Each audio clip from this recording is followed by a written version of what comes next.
She held the keys to the world's most magnificent treasures, including a historic emerald bracelet steeped in national pride.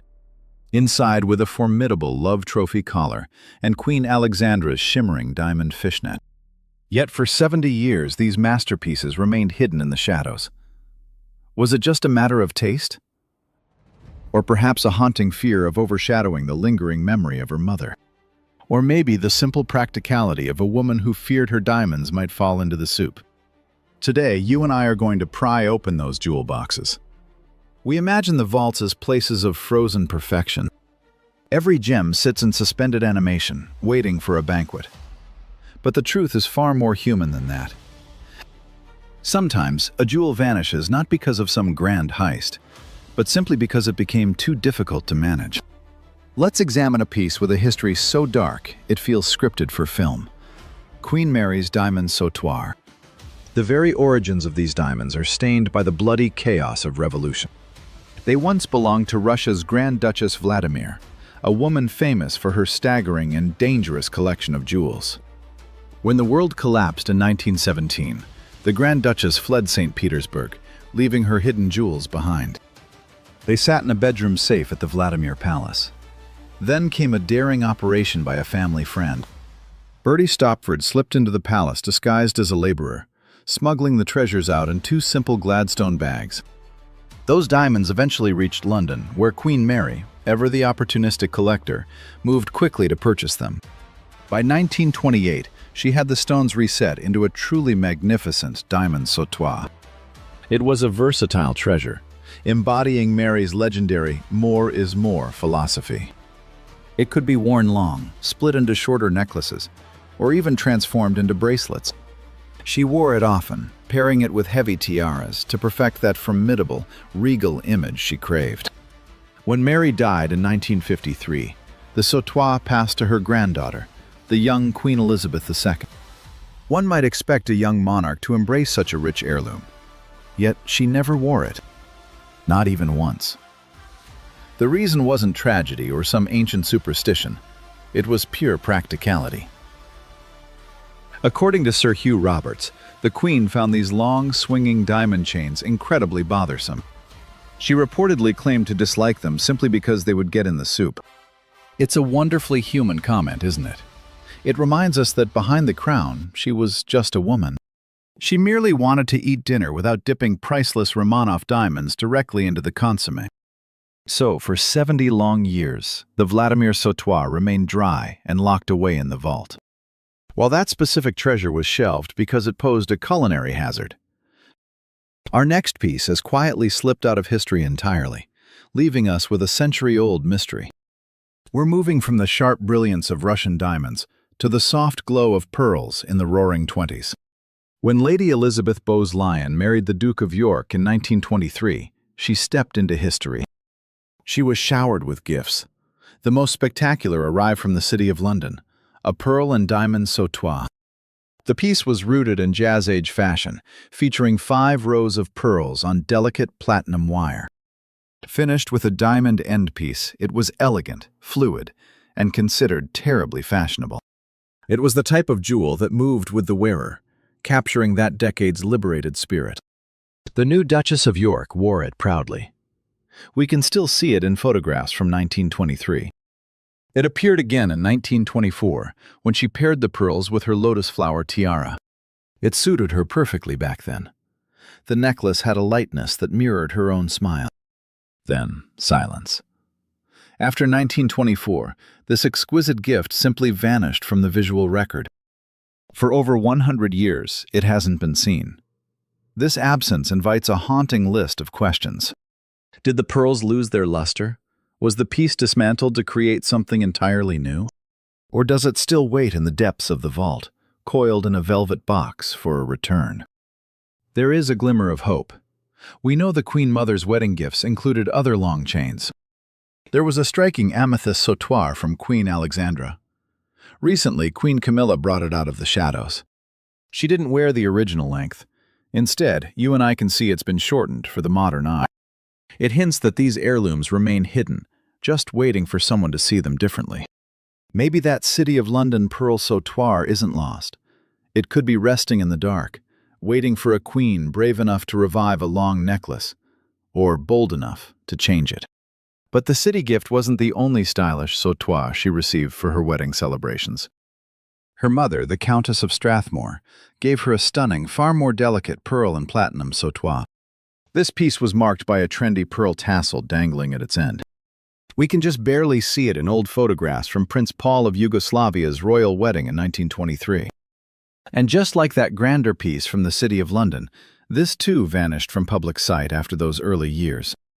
It seems that as she transformed into a queen, she intentionally left the fluid, flapper jewels of her youth behind. She started embracing the rigid, regal style that eventually became her signature look. Where these two necklaces ended up remains a haunting little mystery. Fashion is a cruel mistress, even to queens. While those fluid pearl sautoirs simply drifted out of style, there is a far stranger category of jewelry hiding in the vaults. These treasures suffered a darker fate. They weren't just forgotten, they became almost impossible for anyone to wear. These are the stiff, rigid collars and chokers that speak of an era when a queen was a cold icon to be worshipped. There is no chilling example quite like Queen Mary's legendary Love Trophy collar. The name itself sounds romantic, does it not? But do not be fooled. This isn't some delicate token of affection. It's a massive declaration. Created by Jared in 1901, right at the dawn of the Edwardian era, this piece is pure, aggressive symbolism. It's built from rectangular panels, each one displaying a strange, amatory trophy. This dense, diamond-encrusted design features Cupid's torch and a quiver of arrows, all locked within a laurel wreath. Queen Mary wore this exactly as intended, as a high, rigid collar that completely encased her throat. In the early 1900s, this was the peak of fashion, forcing the head high and projecting an air of absolute majesty. But times changed. When the flapper era arrived, these armor-like chokers suddenly looked like nothing more than relics of a gilded cage. Mary eventually passed the collar to the Queen Mother during the 1930s. And here is where the silence starts. The Queen Mother loved her jewels, yet she never wore this in public. Queen Elizabeth inherited the piece in 2002, and for 20 years it stayed hidden. It's hard to blame them. Can you imagine this high, solid wall of gold and diamonds on the Queen in the 1990s? It feels impossible to picture. The style had simply become too loud, too claustrophobic. You and I don't have to wonder if it's been lost or dismantled. We know exactly where it's hiding. In fact, it was a star attraction at the Age of Elegance exhibition held at the King's Gallery. It ran until November of this year. Seeing it under museum lights confirmed that it remains intact and utterly magnificent. It also reminded us that it requires a very specific, bold wearer. It leaves us with a lingering question. Will this symbol of Edwardian rigidity ever return to light? Some suggest the current Princess of Wales, Catherine, with her poise, is the only one who could carry it off today. Do you think she would dare revive such a formidable trophy? Or should we leave it as a relic of the past? If that collar was rigid, our next treasure is a marvel that tried to make diamonds move like silk. This is Queen Alexandra's collier résille. Résille is the French word for fishnet, and that's exactly what this Cartier masterpiece from 1904 looks like. A wide, flexible net of diamonds that hugs the neck like a second skin. At first, this piece was full of color. Queen Alexandra, a massive trendsetter, commissioned it with detachable cabochon emeralds and bright rubies. These stones were gifts from Indian Maharajas. It must have been a truly breathtaking sight to behold. A net of fire and ice draped forever across her throat. However, when Queen Mary inherited the piece, she did what she always did. She standardized it. Mary stripped away the colorful Indian rubies and emeralds and replaced them with large diamonds, sometimes using stones from the legendary Cullinan diamond. She transformed Alexandra's exotic net into a wall of blinding white light. For decades, this secret has remained dormant. Queen Elizabeth II inherited the piece, but much like the Love Trophy collar, she never once wore it. It is a difficult treasure to master today. It covers so much skin it risks looking like a costume rather than a royal accessory. Yet you and I might have glimpsed a ghost of this necklace recently, perhaps without even realizing it. The design is so iconic, a relic of an era of excess, that it was reborn for the series The Gilded Age. The character Mrs. Russell wears a hauntingly faithful reproduction of this very necklace. It is a testament to the design that, a century later, it remains the ultimate symbol of wealth and social ambition. The mystery remains. Where is the original? It lies in the vaults, perfectly preserved and hidden away. We know Queen Camilla favors Alexandra's jewels. She has revived pieces that have not seen the light for many generations. Given her appetite for these grander, older styles, we might hold on to a small glimmer of hope. Perhaps at a white-tie diplomatic reception, the Collier Resil will finally emerge to shimmer once again, proving that true craftsmanship never truly dies. It simply waits for the right woman to awaken it. But it was not just spectacular necklaces that presented such stylistic mysteries. At times, even a bracelet can carry too much historical weight for a modern monarch to bear. Come with me as we examine Alexandra's emerald bracelet. This piece hides a very dark and specific story.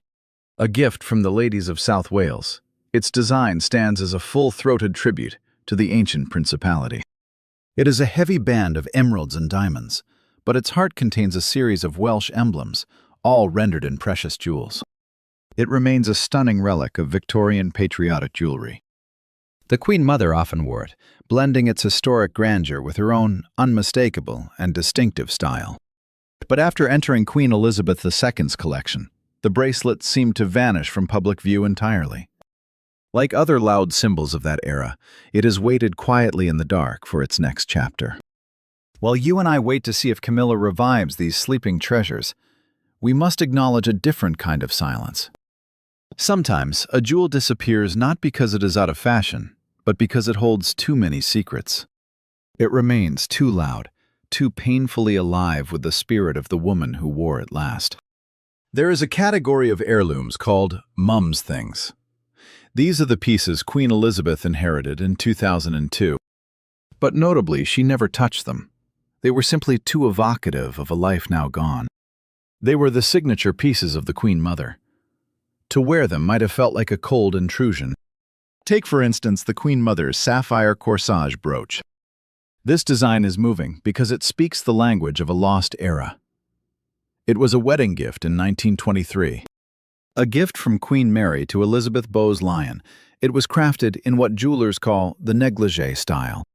That name refers not to the boudoir, but to the two diamond and sapphire tassels hanging from its floral scroll. One pendant hangs slightly lower than the other, creating an effect of studied, elegant, and mysterious negligence. The Queen Mother adored this piece. To her, it was far more than a gift. It was a companion. She wore it often in the Roaring Twenties, but she hid it away during the dark years of the war. Perhaps it was too opulent for the Blitz. It reappeared in the late 40s, most notably in portraits from 1951.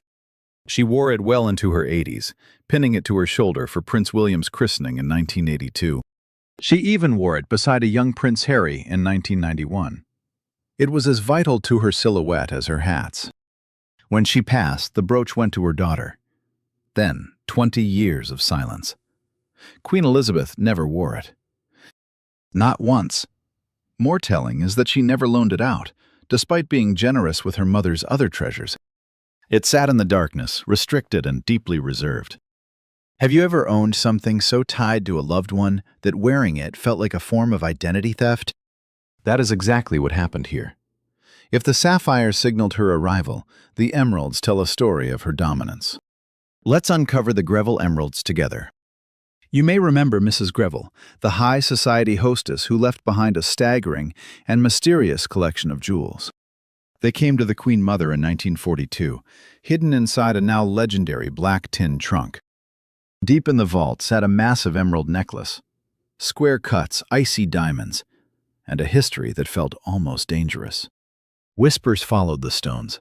Some claimed they once graced the neck of Marie Antoinette, a scandalous rumor never fully proven. True or not, the Queen Mother wore them like a sovereign. It became her signature, a weapon of absolute confidence.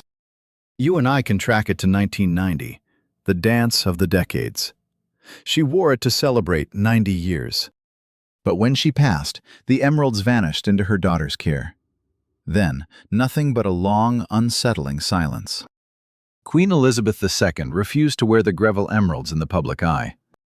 For decades, it seemed the necklace was destined to sleep in the dark with her mother's memory. But history hides its secrets poorly. Recently, we have noticed a sudden, sharp flurry of movement. November 2025 saw the silence shatter. Queen Camilla appeared, crowned in the spectacular Greville Emerald tiara. Next, she debuted another emerald necklace in Germany. It, too, likely came from that mysterious Greville bequest. It feels like she is methodically hunting through that black tin trunk. Now the questions are starting to surface. If she has unearthed the tiara and a second necklace, is she preparing us for the main event?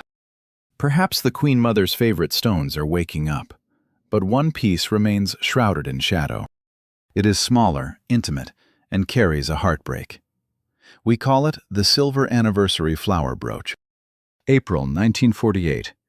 King George VI and his queen celebrated 25 years of their private union. The king, a man of quiet, desperate intensity, gave her this brooch to mark their bond. A tropical flower made of diamonds and emeralds on a gold stem. She guarded it fiercely.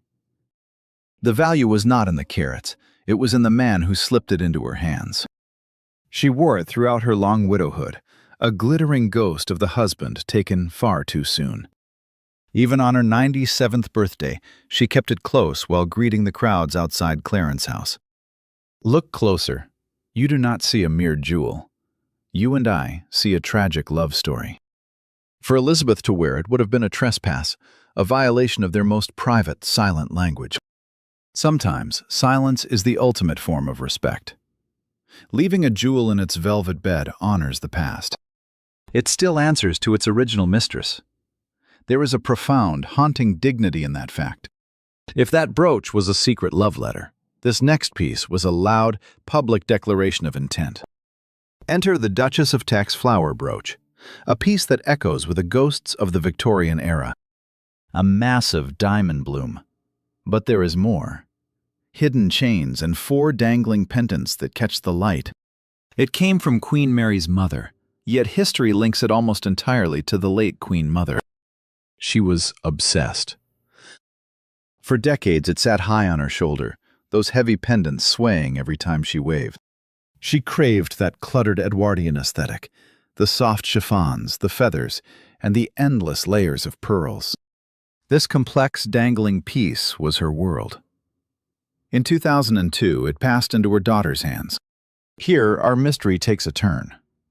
The late Queen's style was the polar opposite of her mother's. She demanded clean lines and solid brooches that stayed exactly where she pinned them. She loathed fussy jewelry, yet she wore this chaotic Teck flower brooch exactly once. Why? It was for a 2010 portrait by Lord Snowdon, her former brother-in-law. A choice made in shadow. This singular appearance haunts me. She did not choose it for Ascot or a garden party. She wore it for a formal portrait, one moment frozen in time. It was as if she opened the vault, took this piece, and wore it once to honor ghosts. Then, with the task complete, she quietly closed the lid forever. It reminds us that jewels are often worn simply because we miss the person who left them. Sometimes, silence is a deliberate choice. Sentiment often overrules the weight of history in this world. This was the exact dilemma Queen Elizabeth II faced. It explains why one of the oldest, most significant pieces in the vault was abandoned to the darkness. Let's investigate the Battle of the Fringes. The casualty here is Queen Adelaide's own fringe. A masterpiece born in 1831, forged from diamonds belonging to King George III and Queen Charlotte. It bears a heavy history. Queen Victoria cherished the piece. She wore it as a tiara to the opera and the Great Exhibition opening. Later, Queen Alexandra's flair for drama turned it into a shimmering coronation girdle. This jewel possesses an immense pedigree. Yet Elizabeth II never wore it. You and I must wonder, why ignore a piece with such deep roots and versatility? The mystery dissolves here. Elizabeth already had favorites she was deeply, personally attached to for both roles. For a tiara, she chose Queen Mary's fringe, her own wedding tiara from 1947. That personal bond was a force history simply couldn't touch. She simply didn't need another fringe. As for the necklace function, the Queen Mother had already claimed that role, wearing the Adelaide fringe constantly during her widowhood. It stood in direct competition with Elizabeth's own wedding gift, the City of London fringe necklace. A spectacular gift that Elizabeth wore constantly during her early years on the throne. To her, that was her definitive fringe necklace. So, when the historic Adelaide fringe arrived in 2002, its roles were already filled. This grander piece became a beautiful understudy, eclipsed by two jewels tied deeply to her own life story. We see the same drama play out with the brooches. This time, it involves two diamond bar brooches designed specifically to secure the Order of the Garter sash. There's a stunning, historic piece with 10 diamonds from Queen Victoria. It became a legendary favorite of the Queen Mother over time. For decades, it was her signature piece for state events. But Queen Elizabeth II inherited a different, larger bar brooch with 14 diamonds from her grandmother, Queen Mary. Its origins remain shrouded in mystery, yet it was the one Elizabeth claimed as her own. So when the Queen Mother's 10-diamond brooch finally came to her in 2002, the pattern repeated. She already had her own. Elizabeth rarely wore her own 14-diamond brooch, so she clearly had no use for a second version. And so Queen Victoria's historic brooch was left to sleep in the velvet. But here's the secret. Nothing stays hidden forever. It seems Queen Camilla has been taking a quiet inventory of these hidden spares, dusting off that forgotten brooch.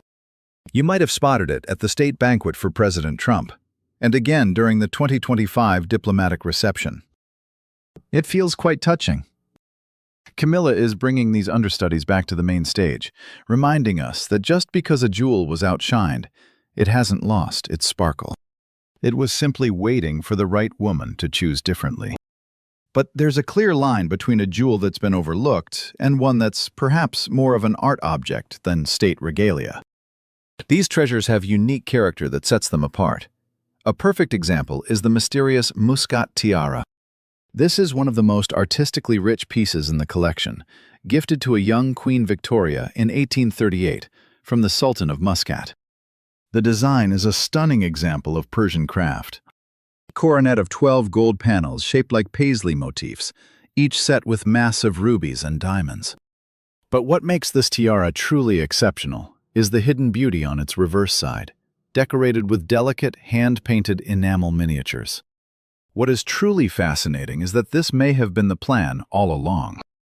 The Sultan's daughter's memoirs suggest these crowns were commissioned less for wearing and more as a valuable investment for times of need.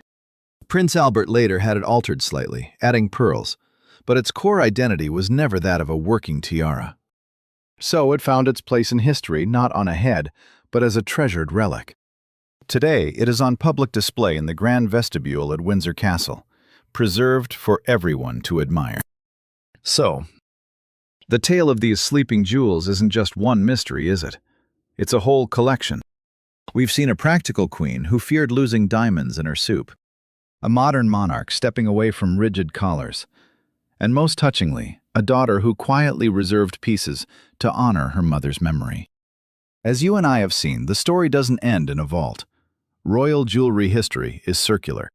Something dormant for 70 years is finally starting to stir. You and I see it now as Queen Camilla quietly turns the keys to these long-forgotten jewelry boxes. Gems hidden for generations are finally catching the light again. There is something deeply haunting about that kind of survival. These heirlooms never truly die. They just have long intermissions. They wait in the shadows for the right woman and the right era. They wait for the perfect moment to resurface.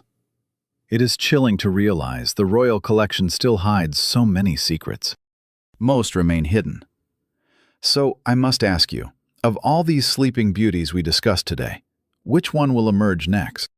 Are you waiting for the Princess of Wales to reveal that intricate love trophy collar? Or maybe the Queen Mother's pearl sautoir will finally leave the vault?